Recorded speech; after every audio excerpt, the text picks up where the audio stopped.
Mas juga silakan singkat dan ini Mas ya. Insyaallah dong aja. Assalamualaikum warahmatullahi wabarakatuh. Nama saya Yoga Dirga Cahya. Saya adalah diaspora dari Singapura. Saya adalah TKI profesional Pak Jumhur. Tapi mohon maaf saya jangan ditinju nanti ya. Saya mau ada beberapa satu pertanyaan aja sebenarnya.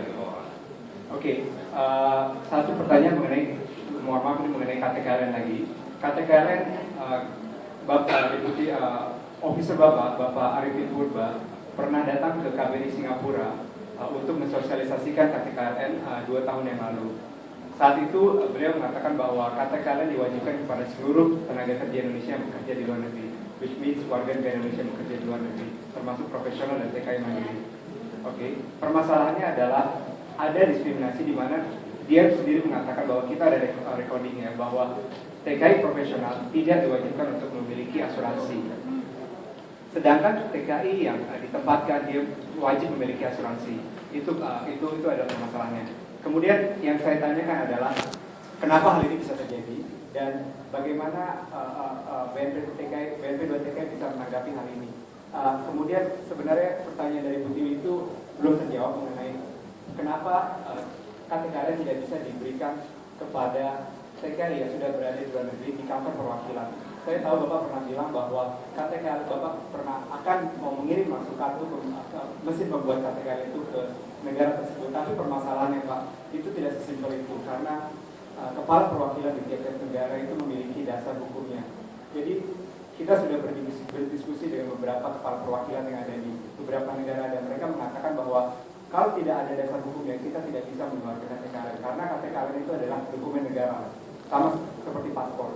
Jadi kalau misalnya memang ada, mungkin Pak Tatang juga bisa menjawab ini nanti. Kalau misalnya ini bisa dibuat di kepala perwakilan dari setiap negara, ini sangat akan membantu TKI kita yang ada di luar negeri. Terima kasih Pak. Oke, terima kasih Mbak. Pertanyaan singkatnya. Saya akan menanggapi persoalan tadi bagaimana yang namanya pekerja Indonesia itu minim dari proteksi yang namanya asuransi. Usut punya usut, ini bukan hanya terjadi pada buruh migran Indonesia, tetapi hampir seluruh pekerja Indonesia di dalam maupun di luar negeri. Selama ini sistem asuransi ketenagakerjaan kita diatur oleh Jansostek. Lalu untuk TKI itu ada yang namanya asuransi TKI, juga diurus oleh pihak swasta. Kalau Jansostek itu adalah PT. PT artinya orientasinya adalah profit.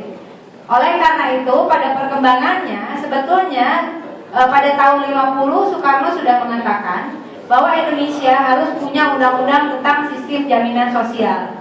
Lalu tahun 2004 baru kita mensahkan yang namanya Undang-Undang tentang Sistem Jaminan Sosial Nasional atau Social Security. Apakah Indonesia selama ini tidak punya? Punya, tetapi bukan sistem jaminan sosial nasional. Barangkali kawan-kawan yang ada di Eropa seperti Belanda, ini adalah contoh bagaimana salah satu sistem jaminan sosial nasional dijalankan. Juga Singapura dan beberapa negara Asia. Di Asia yang tidak punya itu kabarnya hanya Indonesia dengan Myanmar ya Pak ya, yang belum dijalankan sesuai dengan orientasinya tidak untuk profit, not for profit. Nah sistem ini kemudian di negara yang namanya Gabon, yang jumlah babonnya lebih banyak dari manusianya aja ada. Timor Leste yang baru merdeka punya, Indonesia tidak punya.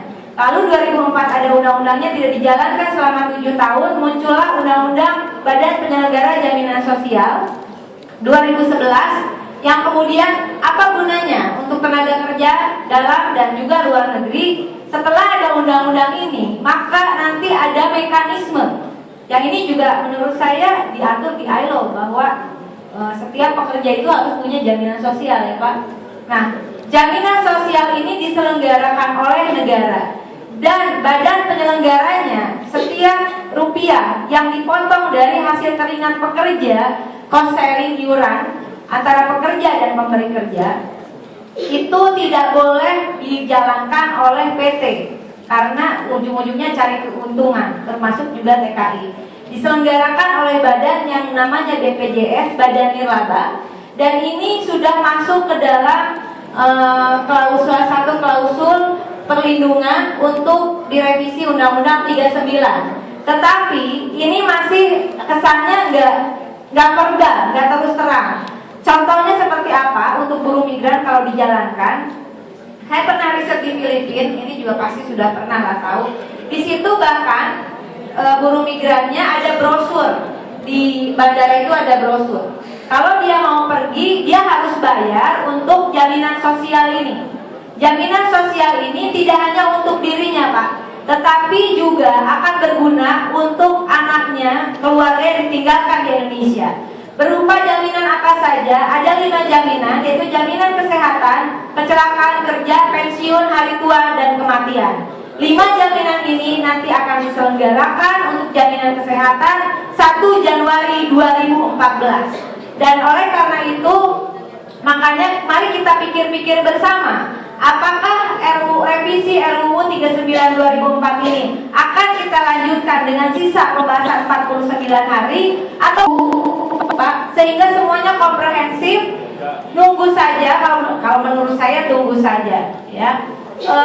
Nanti di breakdown semuanya lagi sehingga mudah-mudahan, tapi juga tetap kalau tidak ada dukungan dari luar parlemen termasuk diaspora, alhamdulillah kita ketemu Mas, tolong bantu kawal karena mayoritas fraksi yang ada di koalisi masih meminta ini untuk tetap dibahas ya, tetapi kita harus mengantisipasi kemungkinan ini adalah tahun politik dan indikasi jual beli pasal seperti yang saya sampaikan tadi. Tidak usah khawatir kalau soal jaminan sosial ini juga akan berlaku untuk buruh migran dimanapun berada. Tinggal keputusan politik siapa yang nanti 2014 itu berkuasa, ini harus kita dorong.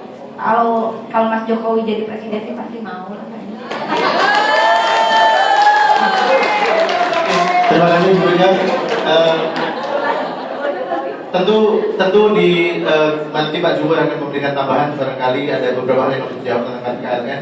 Seperti saya ingatkan tadi sampaikan oleh Pak Tatang Razak bahwa nuansa negatif harus diimbangi dengan yang positif. Jadi kita ingat falsafah itu. Mudah-mudahan penjelasan dari Pak Jumur merupakan penyeimbang yang betul. Karena itu dari yang tadi mungkin dari audiens sedikit negatif. Bagaimanapun juga kita beri kesempatan Pak Jumur untuk menjelaskan, untuk memberi keadilan juga teman-teman yang mau melaksanakan sholat maghrib. Kita sudah hampir jam 7. Ini adalah sesi terakhir. Moga-moga jawabannya nanti komprehensif dan masih ada 1-2 hal yang mau disampaikan. Sebagai aparatur pemerintah yang baik, kalau perintah undang-undang ya saya laksanain aja. Sampai hari ini masih ada perintah bahwa TKI undang itu wajib. Itu karena di situ jelas setiap TKI wajib membeli KTKLN. Itu perintahnya gitu. Jadi nggak disebut apa definisi TKI dalam undang-undang jelas setiap warga negara Indonesia yang bekerja dan mampu bekerja dan menerima upah di luar negeri disebut TKI. Jadi nggak disebutin dari mana asal-asalnya. Itu definisinya seperti ini. Kalau Anda mau menghapuskan itu cerita lain. Saya juga mungkin bisa saja setuju. Kita bisa saja setuju menghapuskan karena mungkin hanya masalah kartu, tapi substansi kartu barangkali kan bisa saja itu tetap kita kontrol. Contoh gini, kita mau MOU dengan imigrasi dan Menkumham. Besok kita MOU dengan Indonesia mau mengkoneksi data. Jadi begitu di sweep data itu oleh imigrasi, kalau dia ada visanya, ya begitu di sweep ada visanya, maka dia harus ada katakanlah endorsed by BNP 2TKI. Kalau dia tidak, berarti visa ini tidak jelas apakah seperti Anda yang gajinya 200 juta atau yang gajinya $20 sebulan. Karena visa kerja itu sama. Negara di mana kalau ada orang dengan alasan miskin karena salah urus berpuluh-puluh tahun dan mungkin karena kita semua tidak berontak sejak lama zaman dulu kala, ya, orang berharapan uang $50 bekerja di luar negeri, ya, dan itu ada kontrak kerjanya dan kita izinkan. Dan di sana kita nggak tahu mereka hidup seperti apa. Bentuk kontrak kerjanya sama dengan yang Anda gajinya $20.000. Ini yang kita lagi cari cara bagaimana menyaring, Pak, biar kita ketahuan. Oh ini gajinya cuma $20, $50. Oh ini gajinya $50.000. Di kontrak kerja itu nggak kelihatan, di visa nggak kelihatan. Harus kita cek mana kontrak. Bisa. Apa?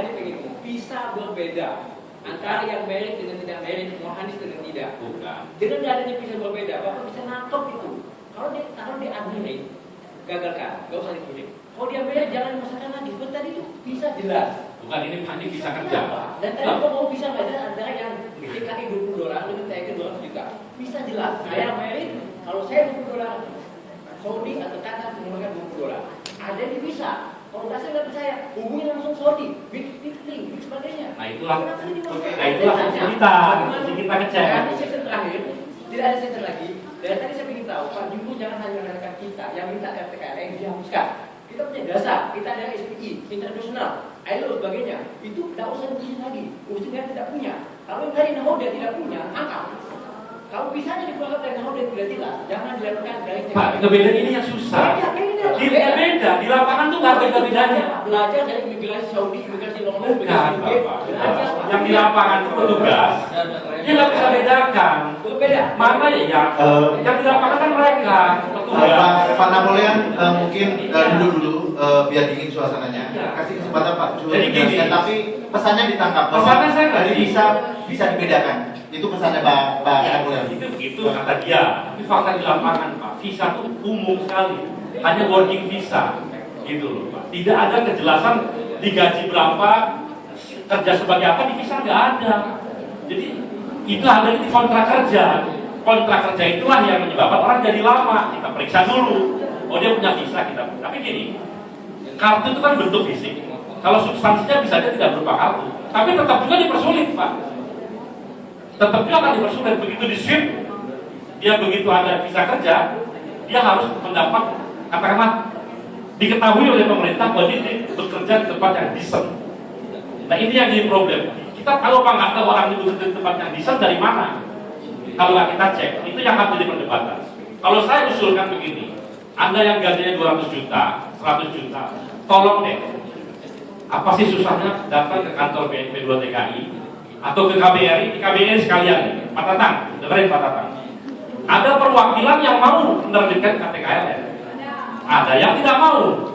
Tolong Pak Tatang selesaikan besok, lapor sama Menlu supaya jelas, boleh apa nggak boleh menerbitkan KTKLN di luar negeri. Ya, kita faktanya ada di Kuwait, ada di Dubai, ada di beberapa negara, tapi ada di beberapa negara yang belum siap. Misalnya Qatar, ada tempat kerja di Qatar mungkin, terus ada mungkin mana lagi, Hongkong belum siap. Apa? Abu Dhabi buat kan? Dubai buat, Kuwait buat, kemudian di beberapa negara buat, tapi kenapa di perwakilan lain tidak buat? Pak Tatang, please, ini penting nanti pertanyaan ini. Tadi Singapura, kenapa di KBRI Singapura tidak buat? Padahal kalau buat tidak ada masalah toh. Ini coba deh, apa namanya, diselesaikan juga. Saya kita akan rapat Pak Tatang ya. Dalam 2 hari lagi kita akan rapat memastikan bahwa ini boleh apa enggak. Kalau enggak sekalian, kalau boleh sekalian. Gitu. Kira-kira biar aku yang kalau kita ini udah punya tambah punya lagi kira-kira itu. Tapi intinya tolonglah, please, ini demi melindungi rakyat Indonesia yang kalau keluar negeri tidak dikontrol, kita nggak tahu nasibnya seperti apa. Please, itu aja dulu. Jadi Anda mengerti itu saja dulu. Saya minta maaf, Anda kesulitan, Anda dipersulit, saya minta maaf. Saya juga kalau jadi Anda, saya akan kesel, ya kan? Masa datang bikin KTKLN. Tapi please, ketika Anda datang, itu Anda sedang melindungi rakyat yang lain, yang kalau nggak ada kartu itu mereka akan seenaknya diperjualbelikan. Jadi please, itu saya minta maaf sebelum kita punya sistem yang lebih Untuk asuransi Pak. Itu ya. Saya rasa itu saja, yang lain-lain. Itu asuransi Pak, yang profesional sama non profesional. Oh gini, jadi soal asuransi yang memang gini. Pada dasarnya proses penempatan yang lewat PPTKIS. Nah PPTKIS itu PLRT itu nggak boleh tentang PPTKIS. Itu jelas di undang-undang. Ya nggak tahu itu undang-undang. Perintahnya undang-undang begitu. Jadi tidak ada PLRT yang berangkat tidak lewat perusahaan. Itu please. Jadi di luar itu mandiri boleh. Apa kayak Anda profesional yang lain-lain boleh. Tapi PLRT harus. Nah, maka itu ada beberapa perlakuan yang kalau mereka untuk asuransi misalnya itu wajib membayar asuransi, karena kalau dia tidak, dia kadang-kadang dia nggak tahu harus bayar asuransi atau tidak. Di negara penempatannya sudah ada asuransi sendiri Pak, sama dengan kita yang profesional Pak. Ya, karena profesional sendiri juga bayar asuransi yang sama dengan TKI di situ Pak. Tapi itulah di regulasi kita ini kan, saya bukan orang yang di regulasi ya, mungkin Mbak Kiki nanti bisa jelasin.